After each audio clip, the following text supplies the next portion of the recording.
जब सभी प्राणी अपने अपने कर्मों का ही फल भोग रहे हैं, तब हमें इंद्र की क्या आवश्यकता है?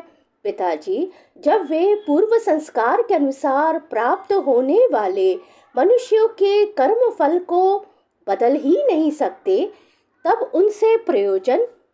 मनुष्य अपने स्वभाव पूर्व संस्कारों के अधीन है।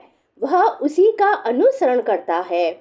यहाँ तक कि देवता, असुर, मनुष्य आदि को लिए हुए सारा जगत स्वभाव में ही स्थित है। जीव अपने कर्मों के अनुसार उत्तम और अधम शरीरों को ग्रहण करता और छोड़ता रहता है। अपने कर्मों के अनुसार ही यह शत्रु है, यह मित्र है, यह उदासीन है, ऐसा व्यवहार करता है। कहाँ तक कहूँ, कर्म ही गुरु है और कर्म ही ईश्वर। इसलिए पिताजी, मनुष्य को चाहिए कि पूर्व संस्कारों के अनुसार अपने वर्ण तथा आश्रम के अनुकूल धर्मों का पालन करता हुआ कर्म का ही आदर करे, जिसके द्वारा मनुष्य की जीविका सुगमता से चलती है। वही उसका इष्ट देव होता है। जैसे अपने विवाहित पति को छोड़कर जार पति का सेवन करने वाली व्यभिचारिणी स्त्री कभी शांति लाभ नहीं करती, वैसे ही जो मनुष्य अपनी आजीविका चलाने वाले एक देवता को छोड़कर किसी दूसरे की उपासना करते हैं, उससे उन्हें कभी सुख नहीं मिलता। ब्राह्मण वेदों के अध्ययन अध्यापन से क्षत्रिय, पृथ्वी पालन से वैश्य, वार्तावृत्ति से, और शूद्र ब्राह्मण, क्षत्रिय और वैश्यों की सेवा से अपनी जीविका निर्वाह करें। वैश्यों की वार्तावृत्ति 4 प्रकार की है: कृषि, वाणिज्य, गौ रक्षा और ब्याज लेना। हम लोग उन चारों में से एक केवल गोपालन ही सदा ही करते आए हैं। पिताजी, इस संसार की स्थिति, उत्पत्ति और अंत के कारण क्रमशः सत्वगुण, रजोगुण और तमोगुण है। यह विविध प्रकार का संपूर्ण जगत स्त्री पुरुष के संयोग से रजोगुण के द्वारा उत्पन्न होता है। उसी रजोगुण की प्रेरणा से मेघगण सब कहीं जल बरसाते हैं। उसी से अन्न और अन्न से ही सब जीवों की जीविका चलती है।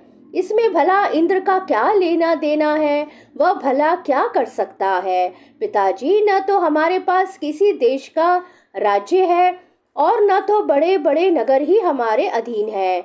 हमारे पास गांव या घर भी नहीं है। हम तो सदा के वनवासी हैं। वन और पहाड़ ही हमारे घर हैं। इसलिए हम लोग गौ, ब्राह्मणों और गिरिराज का यजन करने की तैयारी करें। इंद्र यज्ञ के लिए जो सामग्रियां इकट्ठी की गई हैं, उन्हीं से इस यज्ञ का अनुष्ठान होने दें।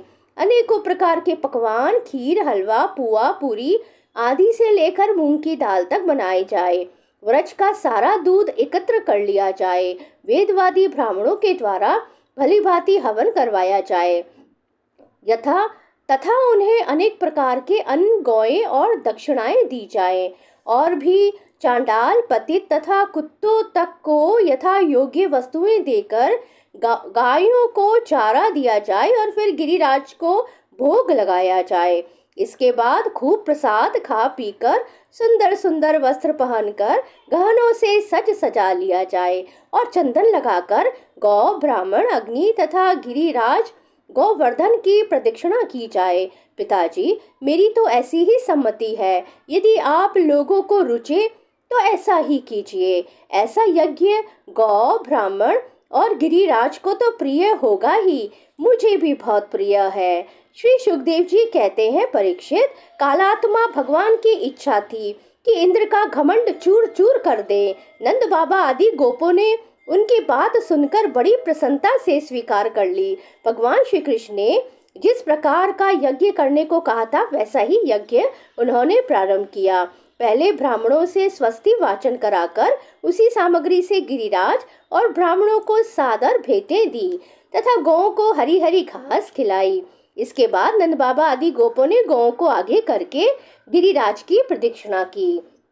ब्राह्मणों को आशीर्वाद प्राप्त करके वे और गोपियां भली भांति श्रृंगार करके और बैलों से जुती गाड़ियों पर सवार होकर भगवान श्री कृष्ण की लीलाओं का गान करती हुई गिरिराज की परिक्रमा करने लगी।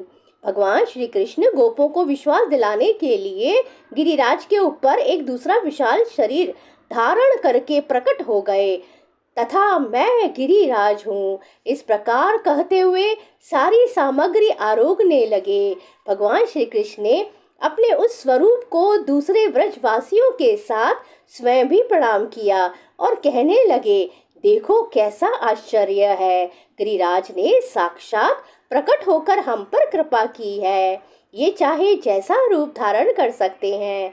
जो वनवासी जीव इनका निरादर करते हैं उन्हें ये नष्ट कर डालते हैं। आओ अपना और गौओं का कल्याण करने के लिए इन गिरिराज को हम नमस्कार करें। इसी प्रकार भगवान श्री कृष्ण की प्रेरणा से नंद बाबा आदि बड़े बूढ़े गोपों ने गिरिराज, गौ और ब्राह्मणों का विधि पूर्वक पूजन किया तथा फिर श्री कृष्ण के साथ सब व्रज में लौट आए।